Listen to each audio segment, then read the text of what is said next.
Now, youth unemployment is the curse of Europe, so everyone says. Well, not everyone. Young people are unemployed, but for shorter intervals. The real problems related to labour market is actually that we lose out of 55-year-olds because they tend to have a tougher time coming back.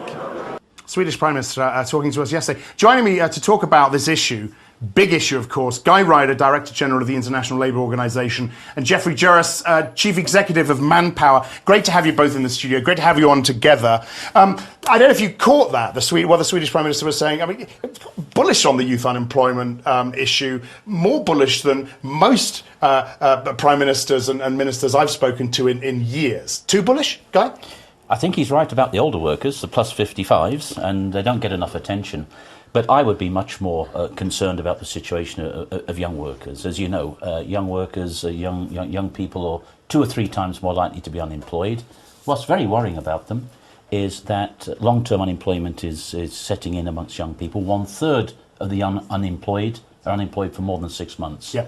And when you've been out that long, it's ever more difficult to get back in. So I think we need to target young people for real urgent action to get them back into labour markets. Jeffrey, you agree with this? You're nodding. Oh, there's no doubt. I mean, what we have is we are close to where we are at a crisis, because if you go back and look at some of the youth that are now 25, some of them have been out of work, particularly in Southern Europe, for 2 to 3 years.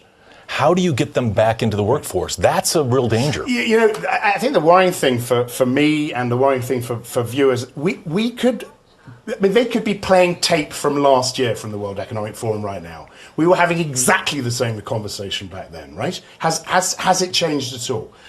And are we going to be having exactly the same conversation next year? It has changed. It's got worse since last year. Okay. There's 1 million more in the world under 24 who are unemployed. But what I feel in Davos, Jeff, I don't know if you agree with this, is there's a feeling that the global economy's turned a corner. There's a bit of growth back in the economy, not enough, but we're doing okay. And yet the figures show that even as this sort of timid economic recovery takes hold, unemployment continues to increase. So we've really got to worry about the jobless recovery. Let's point some fingers. Which governments are not doing enough, Jeff? I'm not sure if it's about government. Government plays a role, business plays a role, and individuals play a role. We are going to be talking about this next year. We're going to be talking about it the year after, because it's a very difficult problem that requires more collaboration than we're used to. And that's really a big part of the challenge. You're talking about private sector, Absolutely. public sector. Okay, well, let me ask you this then. Where are we not seeing enough of that collaboration? Well, I mean, what is positive about Davos is that I'm hearing CEO after CEO putting their hand up and say, my company wants to be part of the answer. Okay. And we know what works for young people. We know that those countries where you have apprenticeship schemes at work, where you have public-private partnerships, because apprenticeships are the oldest Germany is a good example, public-private. right? Yeah, a CEO sat next to me and said, that's 500 years old as a public-private partnership in Right. Germany. And there, you get people into job markets. You get over this chasm between educational system and the world of work, because it comes together in these systems. So I think Davos is a great place where business can, as Jeff has been saying, work with the public authorities. Governments do have. So how long does it take, Jeff, then, from hearing the CEOs say, look, we want to help, we want to do something, we are doing something, public-private partnerships are the way. How long does it take from that utterance to actually getting something done, getting more youth into the workforce? Well, it's going to be fast. But it is going to be. The action is going to be fast. The results will be difficult because there's 90 million youth unemployed. So there are businesses here, and we have formed councils that will actually make commitments to hire youth at the right wages, not the free internships, the well-paid internships, the well-paid apprenticeships, mentor, sponsor. But if you take the math and say every company here, which is sizable in most cases, they take on an extra 200, 300, 500. It's a difficult problem. What will trump all, and what will help, as the Director General said, is as soon as we can start getting a little bit more demand, it will help. Because without demand, we're still going to be in trouble. Where's that demand going to come from, do you think? Well, that's where governments have got to act. I mean, we clearly do not have enough demand in the economy. I hear people say there is no fiscal space, there is no monetary space left.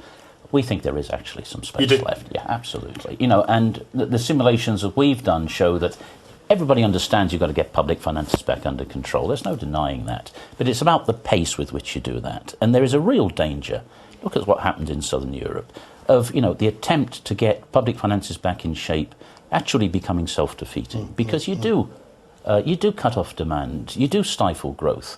That is what's happening, and when you see countries with 50, 60% youth unemployment, that's what we've got in Southern Europe, you've got to think again. I find it interesting as well. I had this conversation with Neelie Kroes last year. The sectors like technology, which are crying out for young, clever minds. Why are these jobs not being filled? Why are these companies, these sectors not going out, the SAPs of the world, and saying, right, we've got to make this work. We've got to make a program here to make this work and get these people into work. They are. But is it enough? And is it enough to satisfy them? We do the same thing where we do training and put them into positions. The issue is there is not only a skills gap that can be filled through training and development, and that's where partnerships help, but there's also a location gap. So if you're in one country and that's not where they are, mobility is not easy, particularly in difficult times. How many clients do you have now? Clients? Yeah. About 400,000. 400,000. And how is that a lot higher than it was a year ago? No, it's about the same. So we have about 1.5 million, depending on what it is, million employees. And what we do is try to train them up for jobs. But the real issue is that the business is moving quickly. And when we take somebody who has been out of the job market for over 18 months, we have to sometimes, and has never had a job before, we sometimes have to retool the basics of the acumen of work. Just to finish up with Guy, and I know you and I have talked about this a number of times before, when's this number going to peak? Well, on current trends, it's going to carry on for the next 5 years. It's 5 going years. to creep up. Beyond that, it's difficult to say. After that, we have to see. But our projections for the next 5 years is we can expect global unemployment, there'll be regional differences, to carry on rising. And of course, youth unemployment is associated with a general trend. It's pretty urgent to move.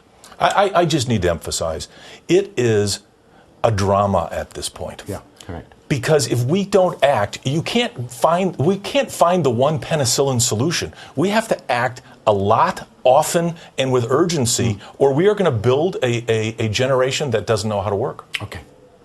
Jeffrey Jerris, Guy Ryder, great to have you both on the set together. Thank you very much indeed. Thank you.